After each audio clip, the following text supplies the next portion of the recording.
¿Por qué durante años la intervención con adolescentes se ha centrado en sus carencias y en la prevención de conductas de riesgo? ¿Por qué no nos planteamos una intervención basada en la promoción del desarrollo?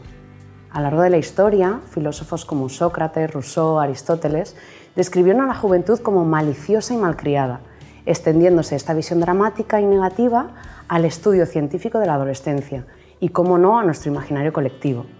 Esta perspectiva dio como fruto un enfoque de trabajo centrado en el déficit, que focaliza la intervención en los indicadores de riesgo y en la prevalencia de conductas problemáticas.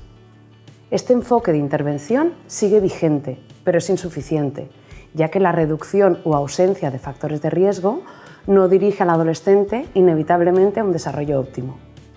Los avances en neurociencia ponen de manifiesto que el cerebro del adolescente tiene una gran plasticidad y ello ofrece a las profesionales de la juventud y al resto de agentes educativos la oportunidad de aprovechar este periodo especialmente sensitivo para el aprendizaje y la creatividad.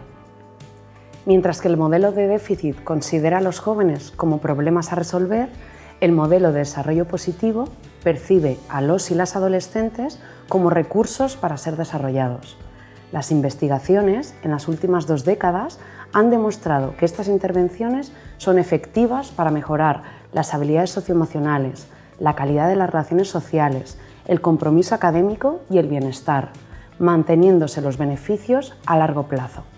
La mejora de estas habilidades y competencias también ejercen como factor de protección contra el surgimiento de conductas disfuncionales o trastornos clínicos. Como ejemplo de intervención, contamos con el Programa de Desarrollo Positivo para adolescentes residentes en el medio rural, el programa de PAR, implementado a lo largo de un curso escolar para alumnos de primero a tercero de la ESO, con la participación del equipo docente, familias y antiguo alumnado del centro educativo.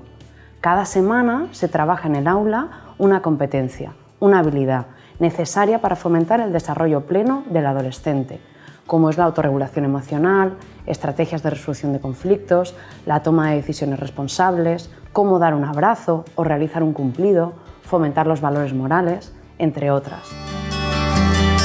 Además, cada semana venía un antiguo alumno del centro y nos contaba su historia de vida, desde que dejó el instituto hasta hoy en día. Así como los y las alumnos y alumnas invitadas, además de participar en la adquisición de estas destrezas, comparten su proyecto académico y laboral, donde todos los proyectos son válidos y parten de ese mismo contexto. En síntesis, no solo tenemos que intervenir para prevenir conductas de riesgo, sino también ayudarles a descubrir y a desarrollar su potencial, tanto a nivel intelectual, emocional y social.